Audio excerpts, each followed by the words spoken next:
하나님의 말씀을 보겠습니다. 하나님의 말씀은 마태복음 21장 1절에서 9절 말씀을 같이 읽겠습니다. 마태복음 21장 1절에서 9절 말씀을 같이 읽습니다. 그들이 예루살렘에 가까이 가서 감람산 벳박에 이르렀을 때에 예수께서 두 제자를 보내시며 이르시되 너희는 맞은편 마을로 가라. 그리하면 곧 매인 나귀와 나귀 새끼가 함께 있는 것을 보리니 풀어 내게로 끌고 오라. 만일 누가 무슨 말을 하거든 주가 쓰시겠다 하라. 그리하면 즉시 보내리라 하시니 이는 선지자를 통하여 하신 말씀을 이루려 하심이라. 일렀으되 시온 딸에게 이르기를 내 왕이 내게 임하나니 그는 겸손하여 나귀 곧 멍에 매는 짐승의 새끼를 탔도다 하라 하였느니라. 제자들이 가서 예수께서 명하신 대로 하여 나귀와 나귀 새끼를 끌고 와서 자기들의 겉옷을 그 위에 얹으매 예수께서 그 위에 타시니 무리의 대다수는 그들의 겉옷을 길에 펴고 다른 이들은 나뭇가지를 베어 길에 펴고 앞에서 가고 뒤에서 따르는 무리가 소리 높여 이르되 호산나 다윗의 자손이여 찬송하리로다. 주의 이름으로 오시는 이여 가장 높은 곳에서 호산나 하더라. 아멘. 하나님 우리 아버지, 사망 권세를 이기고 부활하신 거룩한 주일에 사랑하는 자녀들을 모시고 찬양과 경배를 드리게 하시며 종을 세우시고 생명 말씀 주시니 감사를 드립니다. 우리 주의 보혜사 성령님 이 시간 역사하셔서 말씀 가르치고 증거하실 때 우리를 진리 가운데 인도하여 주시며 예수님 이름이 홀로 영광을 받으시옵소서. 우리 주의 보혜사 성령님 이 시간 말씀 듣는 모든 자녀들의 심령에 운행해 주셔서 마음의 문이 열리게 하시고 귀가 들리게 하시며 말씀이 믿어지게 하시고 깨달음을 얻게 해주시며 하나님을 더욱 가까이 하고 체험하는 복 있는 시간이 되게 축복해 주시옵소서. 예수님 이름으로 기도드립니다. 아멘. 오늘 말씀은 예수님이 이 나귀 새끼를 타시고 예루살렘 성에 들어가시는 내용이 기록되어 있는 말씀인 것을 볼 수가 있습니다. 우리가 아는 바와 같이 예수님은 처녀 마리아에게 잉태하시고 아이들과 같은 성장의 과정을 거쳐서 자라시다가 성년이 되니까 이 목수인 아버지 요셉의 목수 공방에 들어가서 목수의 일을 하시다가 나이가 30이 되니까 하나님의 계획에 의해서 침례 요한에게 침례를 받으시고, 믿으십니까?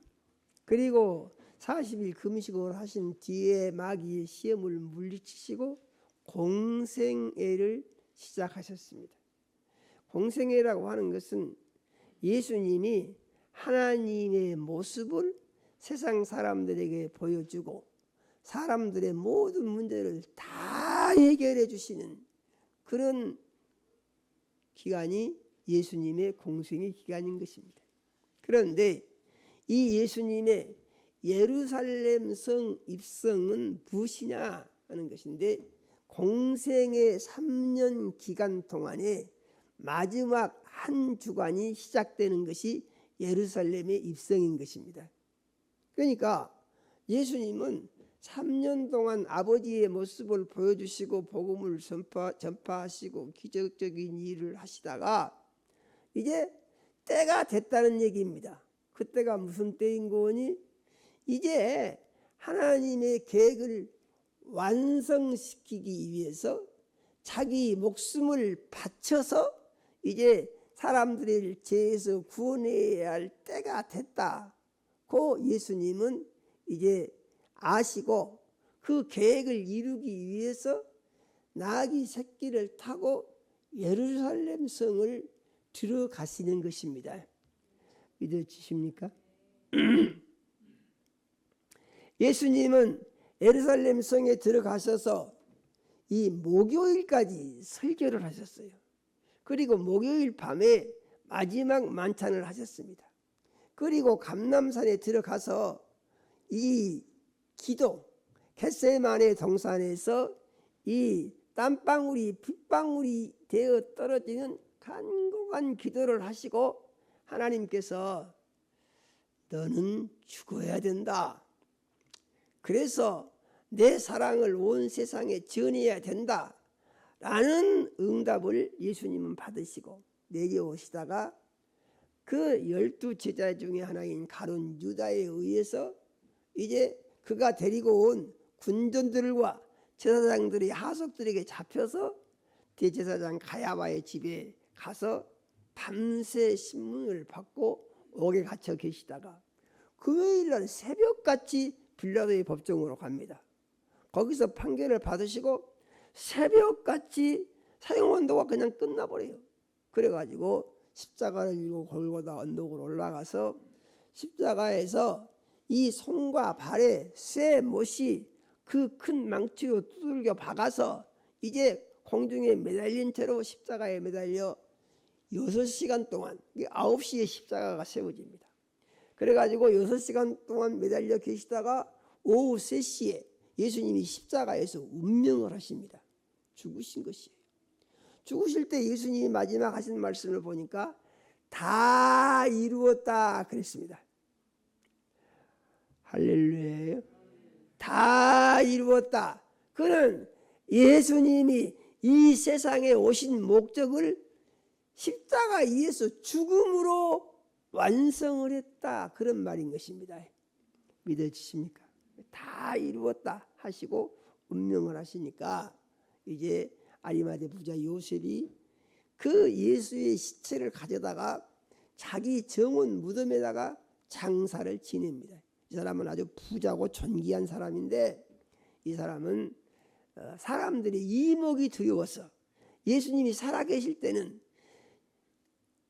사람들의 눈에 보이도록 앞에 나서지를 못하고 지내다가 예수님이 죽으시니까 내가 예수님이 시체라도 거두어야지 이런 마음으로 장사를 지내는 것입니다. 이게 이제 예수님의 고난의 마지막입니다. 오늘 말씀 중에서 우리가 주의해야 볼 것이 있는데 예수님이 이 예루살렘 성에 들어가시는데 탈 것을 준비하시는 것을 볼 수가 있습니다. 그런데 감람산 벳바게라는 동네 여기 와서 제자들 둘을 보낸다는 얘기죠. 보내가지고 뭐라고 하시느냐, 동네 여기에 가면은 나귀가 있을 것인데 새끼랑 같이 있을 것이다. 그래서 나귀가 곱비가 매어져서 있는데 그거 풀어가지고 내게 가지고 오라. 예수님이 그러십니다. 근데 그 다음에 또 예수님이 덧붙여서 하신 말씀이 누가 아니 왜 우리 나귀를 풀어가요? 하고 말을 하거든. 주가 쓰시겠다고 그렇게 말을 해라. 그러면 그냥 보낼 것이다 그랬습니다. 그러니까 지자들이 가서 보니까 아닌 게 아니라 마을 어귀에 나귀가 매여 있고 나귀 새끼가 또 있어요. 그래서 예수님이 말씀하신 대로 풀어서 끌고 오려고 하니까 나귀 주인이 나타나서 아니 왜 나무 나귀를 그렇게 끌고 가냐 이렇게 항의한다는 얘기죠. 그러니까 예수님이 말씀하신 대로 주가 쓰시겠다 하라고 하셨다고 하니까 그러면 주가 쓰신다고 하셨으면 주님 쓰시라고 하십시오. 그리고 그냥 준다 그 말입니다. 믿어주십니까? 예수님은 하나님이시고 신기하고 놀라우신 분이시다 하는 것을 성경은 계속해서 우리에게 보여주고 있습니다. 그러면은 예수님이 예루살렘 성에 입성하시는데 어땠습니까? 나귀를 징발을 해가지고 끌어온 것이죠. 그러면은 예수님이 나귀만 징발하셨냐? 보니까 예수님이 제자를 삼으시는데요. 제자들이 신기해요. 예수님 처음 봤습니다. 그런데 나를 따라오너라. 그러니까 다 제쳐두고 예수님 따라갑니다. 그런 말이 어디가 있는가? 마태복음 4장 18절에서 20절을 한번 같이 읽어보겠습니다. 갈릴리 해변에 다니시다가 두 형제 곧 베드로를 아는 시몬과 그의 형제 안드레가 바다에 그물 던지는 것을 보시니 그들은 어부라. 말씀하시되 나를 따라오라. 내가 너희를 사람을 낚는 어부가 되게 하리라 하시니 그들이 곧 그물을 버려두고 예수를 따르니라. 아멘이요. 그러니까 베드로와 안드레는 둘이 형제였고 이 형제는 갈릴리 호수에서 이제 그물을 던져서 고기 잡는 일을 하고 있었다 그런 얘기죠. 그래서 이들이 또 고기잡이를 하러 나가려고 하고 있는데 예수님이 오셔서 말씀하시기를 무슨 다른 설명도 없잖아요. 나를 따라오너라. 내가 너희로 사람 낚는 어부가 되게 하리라 하니까 그냥 예수님을 다 버려두고 따랐다 그런 말입니다. 믿으십니까? 그 결과로 이들이 무엇이 됐습니까? 예수님의 그 12 제자 중에 한 사람이 그냥 두 형제가 같이 돼버린 거예요. 형제가. 그래서 우리의 믿음은 어찌해야 되느냐 보십시오. 나귀도 예수님이 부르시니까 예수님 부르신 대로 따라가서 예수님한테 쓰임 받았어요. 믿으십니까? 그런데 이 갈릴리 호수에서 고기 잡는 어부인 베드로와 안드레도 고기 잡다가 예수님이 부르시니까 그냥 예수님 따라갔어요. 이것은 무엇을 의미하느냐? 선택을 받은 사람이 있고 또 선택을 받은 짐승도 있다는 것이죠. 그래서 예수 믿는 우리는 어떤 생각을 해야 되느냐? 나는 하나님이 선택해 주셔서 특별한 선택을 받은 사람이다. 이 믿음을 꼭 가지고 있어야 돼요. 믿으십니까? 어부가 얼마나 많습니까? 갈릴리 호수에 어부가 수백 명이죠. 그런데 거기서 베드로와 안드레 두 형제가 예수님이 부르시니까 그냥 따라가므로 예수님의 선택에 의해서 제자가 되고 성경에 기록되고 하늘의 상이 큰 사람으로 바꿔줬다는 얘기입니다. 믿어지십니까? 아니 나귀가 세상에 얼마나 많이 있습니까? 나귀가 무엇입니까? 사람이 타고 다니는 것 중에 제일 조그만 게 나귀예요. 그런데 그 많은 나귀 중에서 이 예수님이 제자들에게 끌고 오라고 한 나귀는 어떤 나귀입니까? 예수님이 선택을 받은 나귀다 그런 얘기죠. 믿으십니까? 우리가 예수 믿고 구원받아서 예배를 드리고 주님을 섬깁니다. 이것은 무엇을 의미하느냐? 주님의 부름을 받아서 내가 선택을 받아서 그래서 내가 주님을 따릅니다라는 고백이 우리에게 있어야 된다라고 믿으시기를 바랍니다. 한 번 더 보겠습니다. 마가복음 2장 14절의 말씀을 한번 보시겠습니다. 또 지나가시다가 알페오 아들 레이가 세관에 앉아 있는 것을 보시고 그에게 이르시되 나를 따르라 하시니 일어나 따르니라. 아멘이요. 알페오 아들 레이는 누구냐? 이 레이는 마태입니다. 마태. 다른 곳에는 다른 성경은 마태라고 또 기록이 되어 있어요. 세리 마태. 세금쟁이죠. 세금쟁이가 욕은 많이 얻어먹지만 수입이 아주 좋은 직업입니다. 이 직업이. 그래가지고 아주 부자예요. 그래서 그날도 어느 어디 가서 세금을 누구에게 걷어낼고 이러고 있는데 예수님이 거시더니 나를 따르라 그러신다는 얘기죠.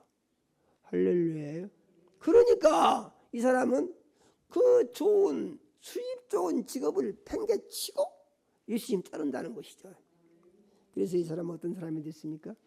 예수님이 제자가 되고 마태복음이라고 하는 복음서를 기록한 복받은 사람이 된 줄로 믿으시기를 바랍니다. 그러므로 우리가 이 사실을 믿는다고 하게 되면은 세상에 사람들이 얼마나 많습니까? 대한민국도 5,200만이라고 그러지 않습니까? 그런데 하나님이 나를 불러주셨다. 왜 불러주셨느냐? 나를 택하셨기 때문에 불러주신 것이다. 꼭 이 믿음을 가지시기 바랍니다. 나는 선택을 받은 사람이요, 그러므로 예수 그리스도의 몸된 이 교회의 그리스도인이 된 사람이요, 그러므로 예수와 함께 살고 예수와 함께 죽어서 하나님이 약속하신 복을 다 받을 수 있는 사람이 됐다고 믿어야 되는 것입니다.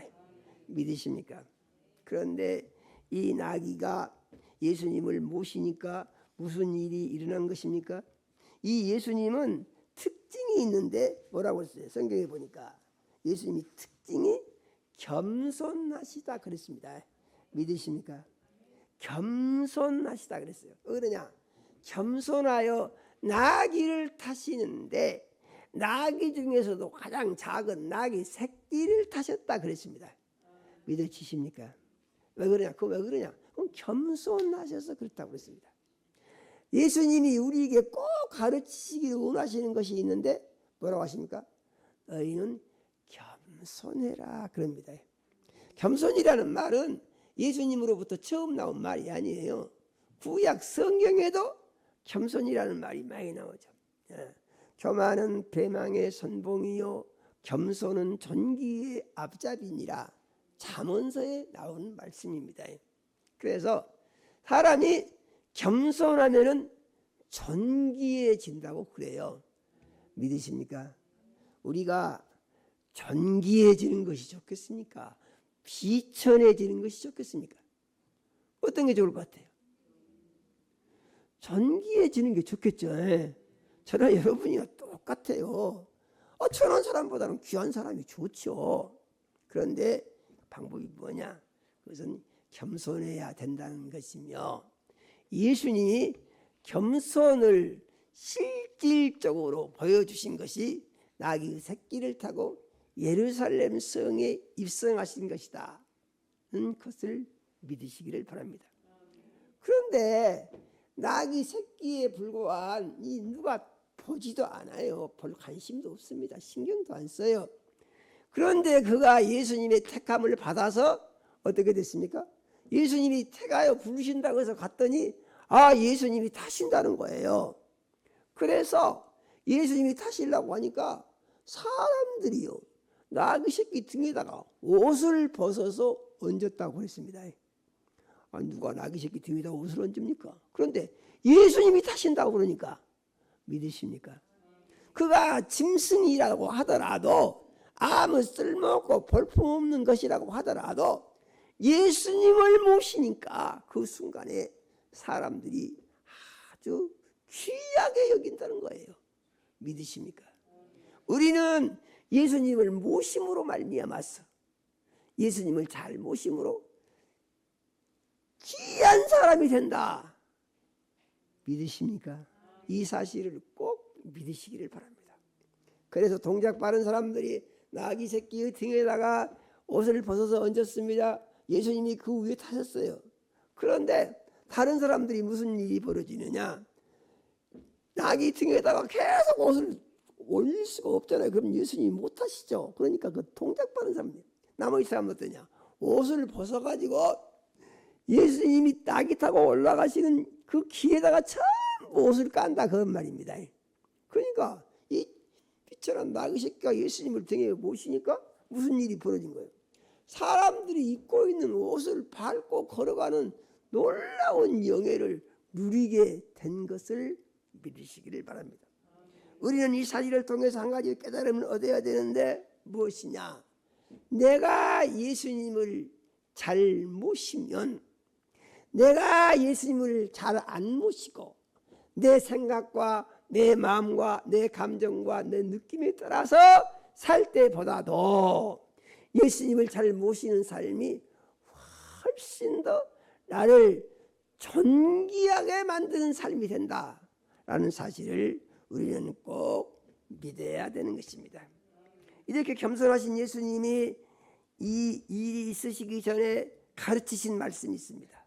뭐라고 가르치시는거 보니까 겸손을 가르치셨어요. 예수님이 마태복음 11장 28절에서 30절 말씀을 같이 한번 읽어보겠습니다. 수고하고 무거운 짐진 자들아 다 내게로 오라. 내가 너희를 쉬게 하리라. 나는 마음이 온유하고 겸손하니 나의 멍에를 메고 내게 배우라. 그리하면 너희 마음이 쉼을 얻으리니 이는 내 멍에는 쉽고 내 짐은 가벼움이라 하시니라. 아멘. 이런 말씀을 드리면은 우리가 어찌해야 됩니까? 생각해 볼 곳이 있죠. 내가 이 말씀을 듣고 보니까 예수님이 말씀하신 대로 내가 겸손한 사람인가에 대한 자기 진단을 꼭 해야 됩니다. 믿으십니까? 나는 겸손하게 산다고 했는데 그럼에도 불구하고 내가 예수님 보시기에 교만한 무엇이 남아있지는 않는가 자기 평가를 할 필요가 있다는 얘기예요. 믿으십니까? 겸손은 어디서 나타납니까? 먼저 하나님과 관계에서 겸손, 그건 순종입니다. 그 다음에 무슨 있습니까? 사람과의 관계에서의 겸손, 그것은 섬김입니다. 그래서 하나님께는 순종을 해야 되고 사람들은 잘 섬겨야 된다고 말씀하신 것을 우리는 믿어야 하는 것입니다. 믿으십니까? 섬기기 위해서는 섬기는 데는요 답이 나와 있어요. 자기를 낮춰야만이 섬길 수가 있죠. 자기를 낮추지 않으면은 섬김이 안 돼요. 그렇지 않습니까? 그런데 이것은 쉽지가 않죠. 그러나 우리는 이 하나님의 말씀을 실행하는 데 있어서 장애가 되는 요인이 있을 때 그것은 잘못이다 이 생각해야 돼요. 하나님께서 은혜를 주시는데요, 하나님의 은혜는 누구에게 주냐? 교만한 자를 대적하시되 겸손한 자에게 은혜를 주시느니라 그랬습니다. 그러면은 하나님의 은혜가 어떤 것이 있느냐 하는 것인데, 하나님의 은혜는 보편적인 은혜가 있고 하나님의 은혜는 약속하신 은혜가 있습니다. 믿으십니까? 보편적인 은혜라는 것은 무엇이냐? 이 모든 세상 사람들에게 똑같이 주시는 은혜예요. 그러니까 예수 믿은 사람들한테만 은혜를 주신다? 사람들은 그렇게 생각할 수가 있는데 그게 그렇지가 않습니다. 하나님의 사랑이 놀라우신 것이 죄인들에게도 주신 하나님의 은혜가 있다 이런 얘기죠. 그러면은 죄인들에게 주신 하나님의 은혜는 무엇이냐? 하나님이 햇빛과 비를 주시는데 의인의 밭에도 주시고 악인의 밭에도 주신다 그랬어요. 믿으십니까? 그래서 보편적인 은혜는 예수를 믿고 하나님을 믿고 예수를 안 믿고 하나님을 안 믿고 이것하고 구별이 없이 사람들에게 똑같이 주신다 그런 얘기예요. 믿어주십니까? 보편적인 은혜. 그럼 보편적인 은혜가 그것만 있냐? 그건 그렇지 않습니다. 하나님은 어떤 신이라고 했습니까? 생명의 신이라고 했죠. 믿으십니까? 생명이라는 게 뭐예요? 힘의 원천을 생명이라고 그런 거예요. 힘 있게 사는 거예요. 믿으십니까? 하나님은 지혜와 총명의 신이라고 그랬죠. 하나님은 지혜가 최고고 총명이 최고이신 신이세요. 믿으십니까? 그런데 이것을 생각할 때 이건 믿은 사람한테만 주실 것이다 그렇게 생각할 수가 있는데 그게 그렇지가 않고 안 믿은 사람들에게도 똑같이 주신다는 얘기예요. 믿으십니까? 그래서 안 믿은 사람들에게도 건강도 주시고 안 믿은 사람들에게도 좋은 머리도 주시고 안 믿은 사람들에게도 뛰어난 지혜를 주신다는 얘기예요. 그거 왜 그런다고요? 하나님의 사랑이고 하나님이 주신 구별이 없는 보편적인 은혜다 그런 얘기예요. 믿으십니까? 그러면은 지혜가 무엇이냐? 지혜는 하나님이 이렇게 놀라운 은혜를 주셔서 하나님의 은혜로 사는 사람이 그것을 하나님이 내게 주신 것이다 이렇게 생각하지 않고 해가 뜨고 비가 오고 바람이 불고 계절이 바뀌고 작물이 자라고 이것은 뭐예요? 자연현상이요. 자연현상. 저절로 그냥 되어지는 것이요. 똑똑하고 영리하고 머리 좋고 지혜가 뛰어나요? 이건 내가 똑똑하게 났지 내가 이건 잘하고 있는 것이요.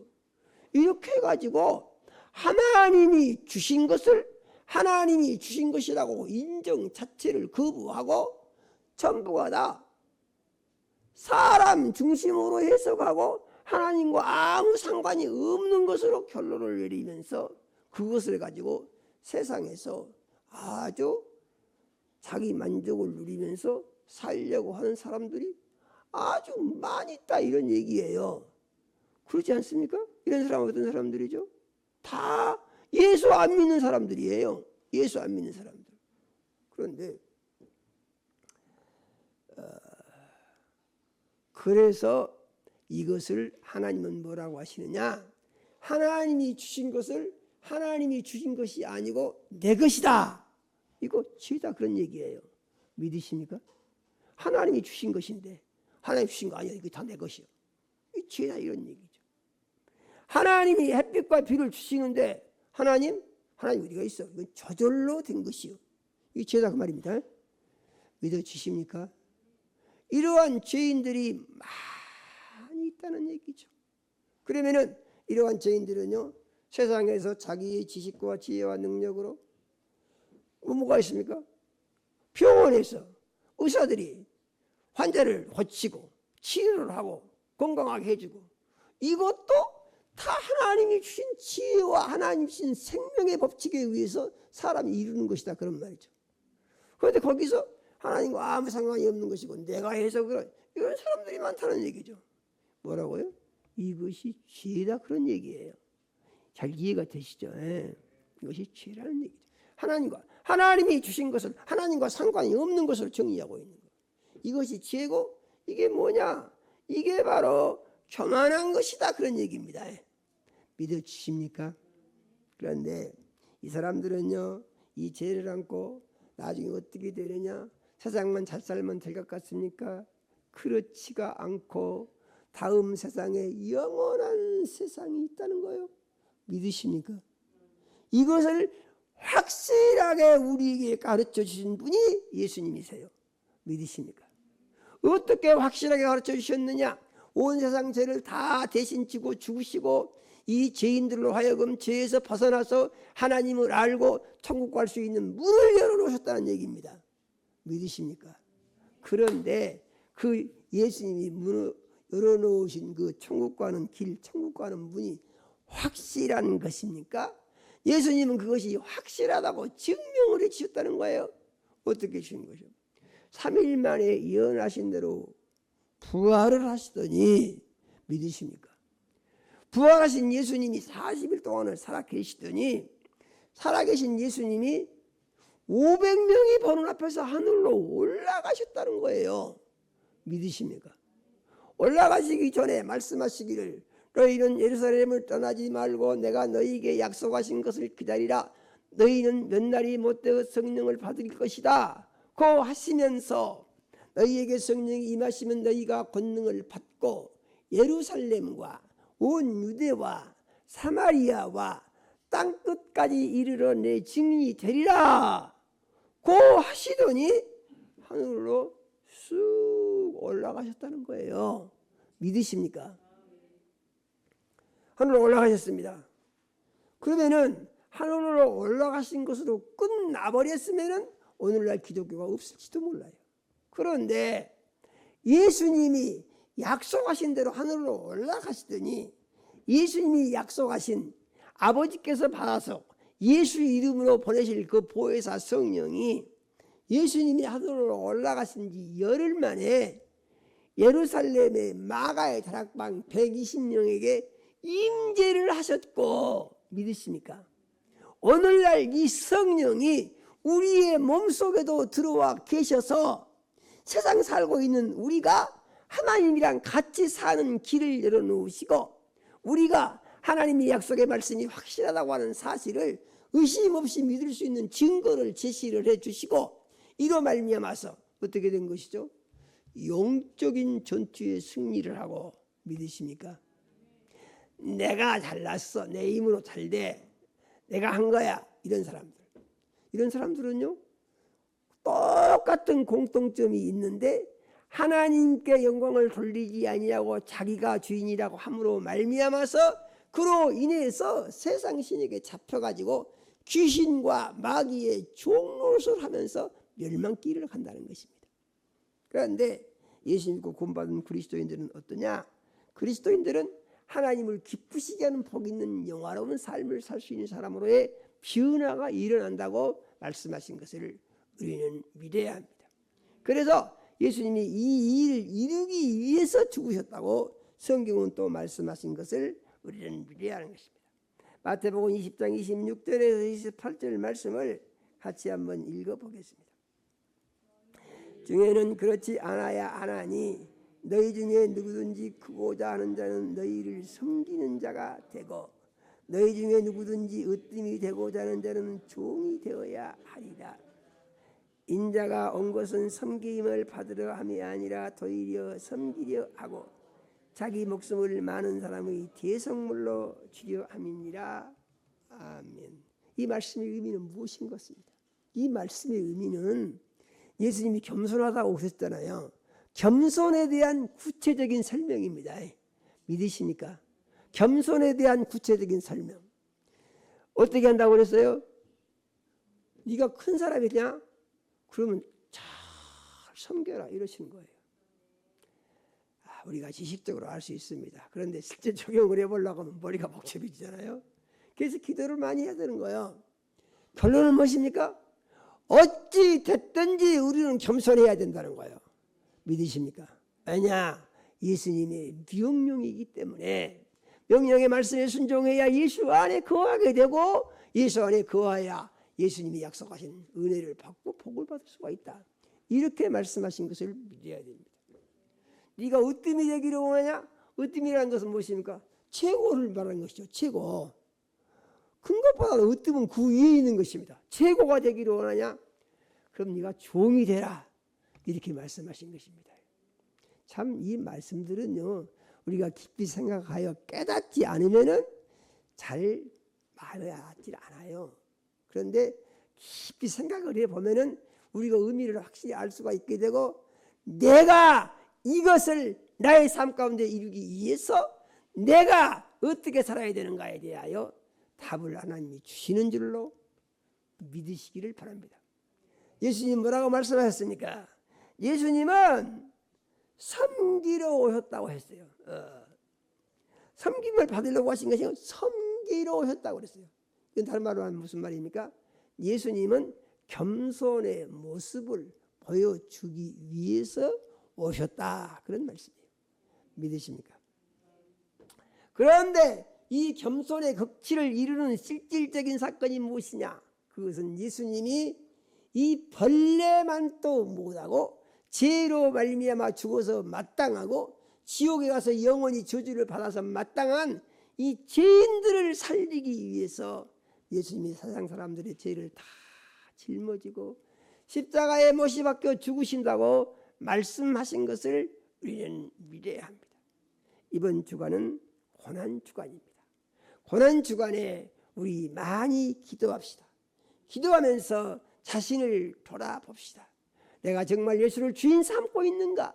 예수님의 가르치심을 믿음으로 받고 있는가? 예수님처럼 살기 위해서 내가 결심을 하고 노력을 하고 있는가?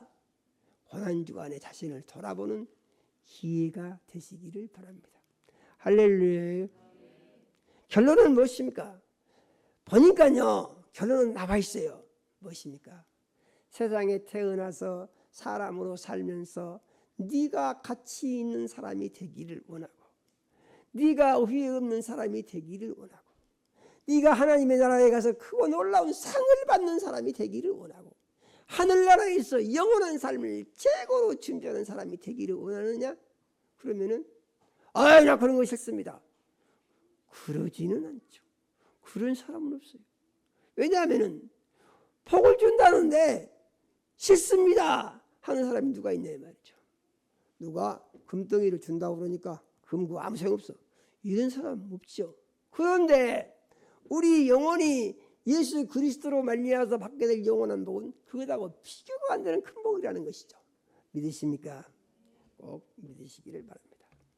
그래서 우리가 그렇게 되기를 원하면은 나 같은 죄인을 살려서 하나님의 자녀 삼고 세상 사는 날 동안에 하나님의 영광을 높이는 은혜와 복을 받고 천국에 가서 영원한 최고의 삶을 준비할 수 있는 길신 예수님, 이 예수님이 오셔서 이 겸손의 모습을 보여주신 것을 본받으라고 주신 예수님, 이 예수님을 내가 주인으로 삼았으니 믿으십니까? 내가 예수를 본받는 삶을 살기를 원합니다. 이와 같이 다짐하는 은혜가 있으시기를 축원합니다. 예수님은 예루살렘 성에 입성하셨습니다. 사람들이 종려나무 가지를 꺾어서 들고 춤을 추면서 호산나 호산나 다윗의 자손이요 호산나 하면서 찬송하리로다 하고 계속 찬송 불렀어요. 호산나가 무엇이냐? 우리를 구원하신 주님, 우리를 구원하신 주님, 구원해 주시어 구원하옵소서. 이게 호산나 하는 것입니다. 예수님 예루살렘 성에 입성하시는데 당신은 구세주입니다. 당신은 구세주입니다. 계속 외치는 거예요. 입성하셨어요.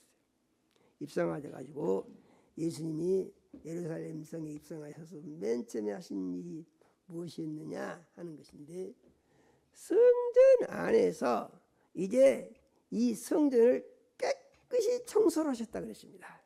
마태복음 21장 12절에서 13절의 말씀을 같이 한번 읽어보겠습니다. 예수께서 성전 안에서 매매하는 모든 사람들을 내쫓으시며 돈 바꾸는 사람들이 상과 비둘기 파는 사람들이 의자를 들러 엎으시고 그들에게 이르시되 기록된 바 내 집은 기도하는 집이라 일컬음을 받으리라 하였거늘 너희는 강도의 소굴을 만드는도다 하십니다. 아멘이요. 예루살렘 성전이 거룩한 곳인데 장사꾼들로 인해 가지고 더러운 곳이 되어버렸다는 것이죠.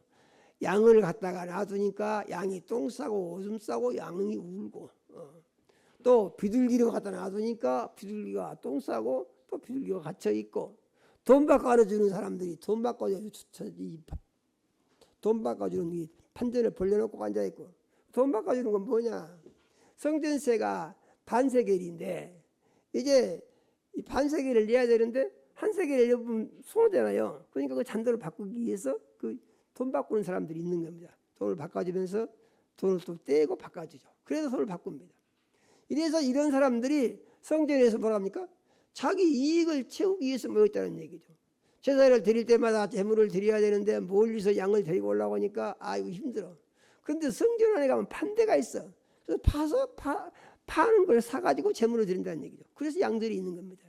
그런데 성전은 거룩해야 되는 곳인데 이 더러운 장사꾼들 세상 욕심이 가득한 곳이 되어버렸다. 이건 안 된다는 것이죠.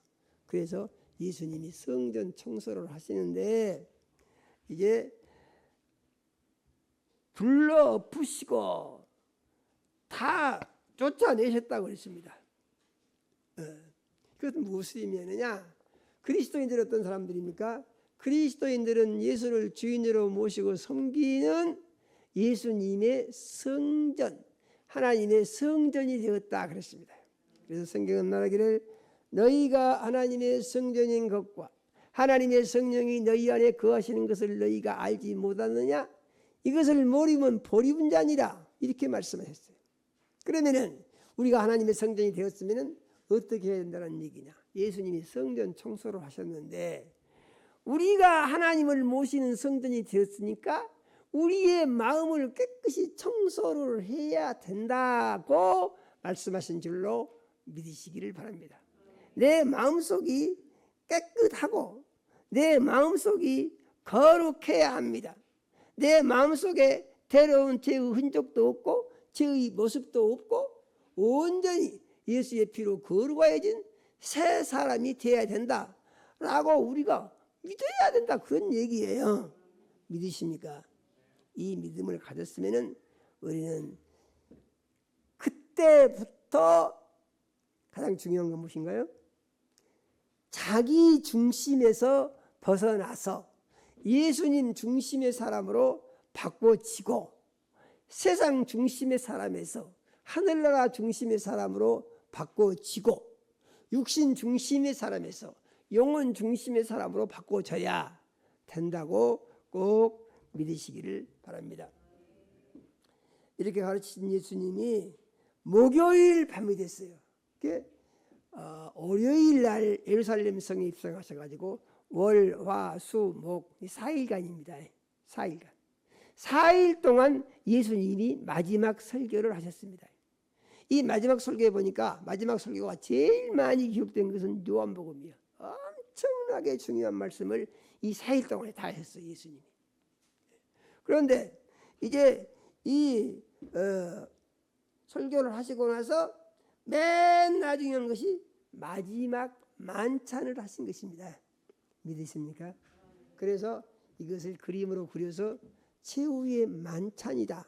그래서 그 그림이 미켈란젤로라는 사람이 그렸는데 아주 유명한 그림으로 이름이 나 있지 않습니까?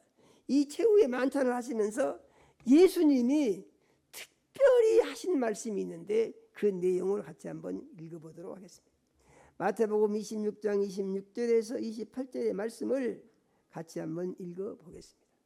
그들이 먹을 때 예수께서 떡을 가지사 축복하시고 떼어 제자들에게 주시며 이르시되 받아서 먹으라, 이것은 내 몸이니라 하시고 또 잔을 가지사 감사 기도하시고 그들에게 주시며 이르시되 너희가 다 이것을 마시라, 이것은 제 사함을 얻게 하려고 많은 사람을 위하여 흘리는 바 나의 피 곧 언약의 피니라.